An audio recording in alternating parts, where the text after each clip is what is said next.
An ordinary trip to the store turned into a tense confrontation when an elderly woman told a young black man to go back to Africa. His response didn't just silence the room, it changed everything for everyone watching. The grocery store was bustling with the usual sounds of daily errands, carts rolling, people chatting, and the soft hum of the refrigerators. It was a bright afternoon in a small Ohio town, a place where the familiar comfort of routine was about to be broken in a dramatic and unexpected way. In the produce section, an elderly woman in her late 70s adjusted her glasses, a look of impatience, on her face as she reached for a bag of apples. Her faded sweater and neatly pinned silver hair gave her an unassuming appearance, but her actions were anything but. A young black man, tall and dressed in a blue hoodie and jeans, approached the same display. His name was Andre. He was calm, polite, and seemed to blend effortlessly into the store's flow. He was looking at his phone while holding a basket when the elderly woman turned sharply, her expression shifting. Her eyes narrowed, and her lips became a tight, thin line. "You people don't belong here," she said, her voice loud enough to carry. Andre froze, his fingers hovering over his phone. As he looked up, she continued, her tone sharp and dismissive. "Why don't you just go back to Africa where you came from?" The air seemed to thicken. A few shoppers nearby stopped in their tracks, some exchanging uncomfortable glances, while others pretended not to hear. The rhythm of the store came to a halt, replaced by an awkward silence that stretched on for far too long. Andre's initial reaction was shock, his brow furrowed, and for a moment, it seemed like he might lash out. But he didn't. Instead, he took a slow, deep breath, his face unreadable as he weighed his options. The woman, still clutching her apples, stood her ground, unrepentant and firm. The tension was palpable, and everyone within earshot could feel it. A young mother quickly steered her child away, while an older man near the potatoes glanced nervously at Andre, waiting to see what he would do. The silence that followed was heavier than any words, setting the stage for what would come next. For a moment, Andre stood completely still, his hand gripping the handle of his basket. The world around him seemed to shrink, every sound in the store muffled, every face turned in his direction. The weight of the woman's words hung in the air. Like a bad smell, no one could escape. The elderly woman showed no signs of backing down. Her stance was defiant, as if she expected no argument. She adjusted her sweater with a huff, her chin lifted in a way that dared him to respond. A young employee stacking bananas a few feet away froze mid-motion, unsure whether to step in or stay out of it. A cashier craned her neck to get a better view. The small crowd didn't move closer, but they didn't leave either. They were witnesses now, whether they liked it or not. Andre glanced at the woman, his face calm but his eyes full of thought. He could have yelled or stormed off, but none of those options felt right. The pressure of the moment was immense, but instead of breaking, he allowed himself a moment to breathe. He shifted his basket to his other hand and stood taller, his presence growing larger in the silence.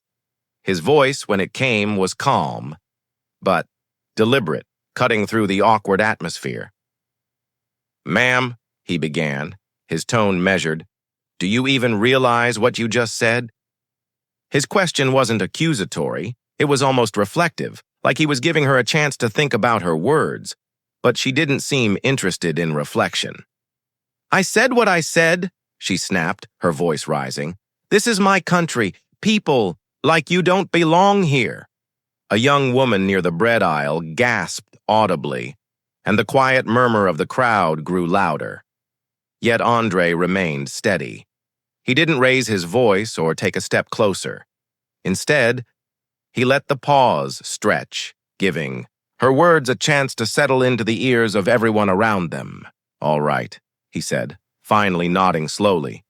His calmness was disarming, almost unsettling in its strength. "Let's talk about that, since you brought it up." The room held its breath, waiting for his response. The storm was coming, but it wasn't. The kind anyone expected. Andre shifted his weight, setting his basket down on the floor with deliberate care. His calmness felt like gravity, pulling everyone closer, even those pretending not to listen. He fixed his gaze on the elderly woman, not with anger, but with a kind of quiet determination that made her shift uncomfortably. "You said I don't belong here," he began, his voice steady but firm. "But let me tell you something about where I come from." His words carried weight, each one spoken as if it had been carefully chosen. "My great-great-grandfather was born in Mississippi," he said, pausing just enough to let the words sink in. "He was a sharecropper, working land he didn't own, breaking his back so his kids might have a better life. His father, he was a slave, kidnapped, beaten, sold like property, and for what? To help build the very country you're standing in." The woman's lips tightened, but she said nothing. The crowd, however, was transfixed. A man near the dairy section, who had been glancing at his phone, put it down entirely. An older couple whispered to each other but didn't look away. "My grandfather," Andre continued, his voice gaining strength, "fought in World War II. Fought for a country that sent him overseas to risk his life, only to treat him like dirt when he came back. He couldn't sit at the same counters. He couldn't drink from the same fountains, but he stayed. You know why? Because he believed in this country's promise, even when it didn't believe in him." A hush fell over the room. Even the hum of the refrigerator seemed quieter now. "And my parents," he went on, his tone softening but losing none of its intensity. "They fought too, not with guns or fists, but by working every day, raising me to believe in kindness, respect, and hard work. My mother's a teacher. She spent her whole life helping kids, no matter what they look like. My father's a mechanic, the kind of man who would stop on the side of the road to help someone like you if your car broke down." He let the words settle before continuing, his eyes still locked on hers. "So you're telling me I don't belong here? That I should go back to Africa?" He shook his head slightly, his voice now carrying a hint of sadness. "Ma'am, I am as much a part of this country as you are, maybe even more, because my family paid the price for it in blood, sweat, and tears." The elderly woman's face flushed, her hands trembling slightly as she clutched her apples. She opened her mouth as if to respond, but stopped, her words catching in her throat. Andre took a step back, his composure unshaken. "I could have walked away," he said, addressing the entire crowd now. "But what good would that do? Ignorance doesn't get better in silence. It's up to all of us to be better than this, to be better than words like those." The weight of his words lingered, but the story wasn't over yet. The crowd's reaction would speak louder than anything else. The silence after Andre's words was almost deafening. For a moment, no one moved. The elderly woman's face was a patchwork of emotions: anger, embarrassment, and something deeper, something that looked almost like shame.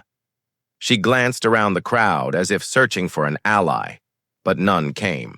A middle-aged man with a baseball cap stepped forward. "He's right," the man said, his voice breaking the quiet. "We've got to be better than this." His words seemed to break a spell.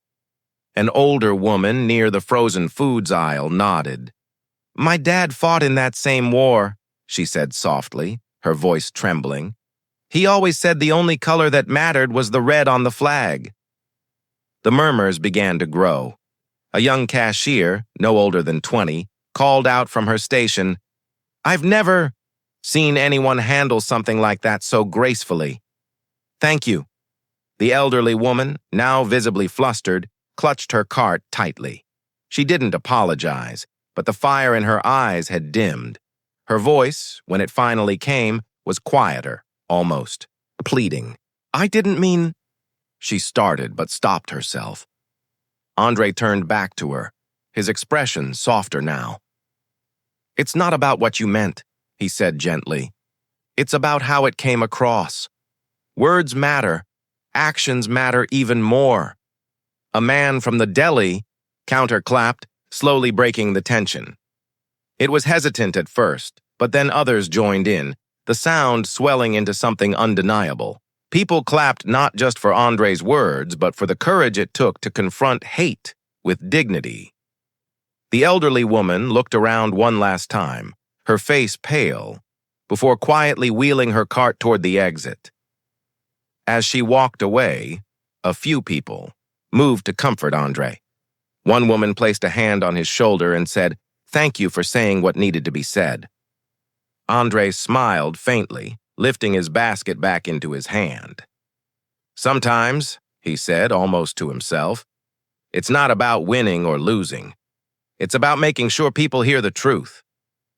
The crowd slowly dispersed, the tension in the air replaced by a sense of reflection. Some looked inspired, others thoughtful, but everyone seemed changed in some small way. The moment had passed, but the impact of Andre's words was far from over. What happened next would leave a lasting impression. As the crowd returned to their routines, the atmosphere in the grocery store felt different, quieter, more thoughtful. Andre finished his shopping, his steps measured as if he were processing everything that had just happened. The weight of the moment hadn't shaken him, but it had left him reflective.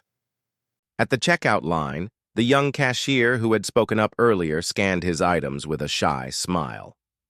"What you said back there," she hesitated, then continued. "It meant a lot. People don't always stand up like that, especially with such grace." Andre smiled back, his tone warm. "Sometimes grace is the only way to break through. Anger just builds walls." Outside, the sun was beginning to set, casting long shadows across the parking lot.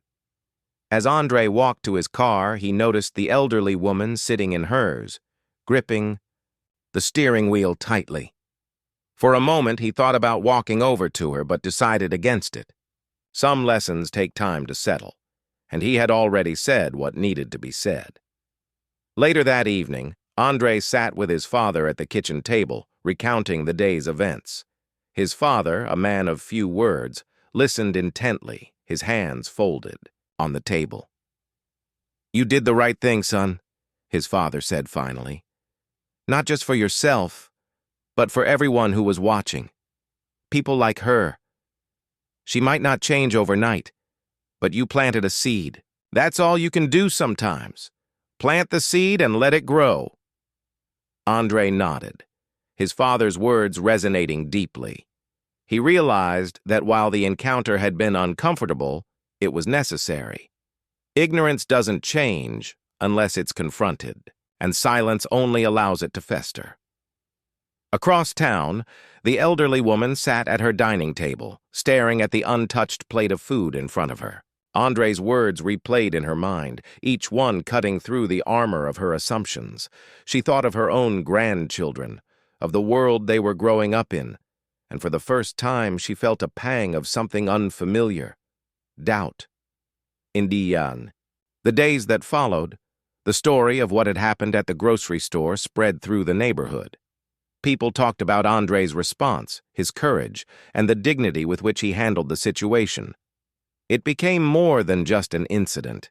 It became a lesson, a reminder of the power of words and the importance of standing up for what's right. Andre didn't seek attention for what he'd done, but his actions rippled through the community in ways he hadn't expected. Strangers approached him with gratitude, sharing their own stories of prejudice and resilience. His quiet stand had sparked conversations that had long been avoided. The elderly woman, too, began to change. It wasn't immediate, but she started to question the beliefs she had held for so long. She didn't know if she'd ever see Andre again, but if she did, she hoped she'd have the courage to apologize. Moments like these remind us of the power of kindness, strength, and truth in the face of ignorance. They teach us that standing up doesn't always mean shouting. It can mean speaking calmly, with conviction, and letting the truth do the rest.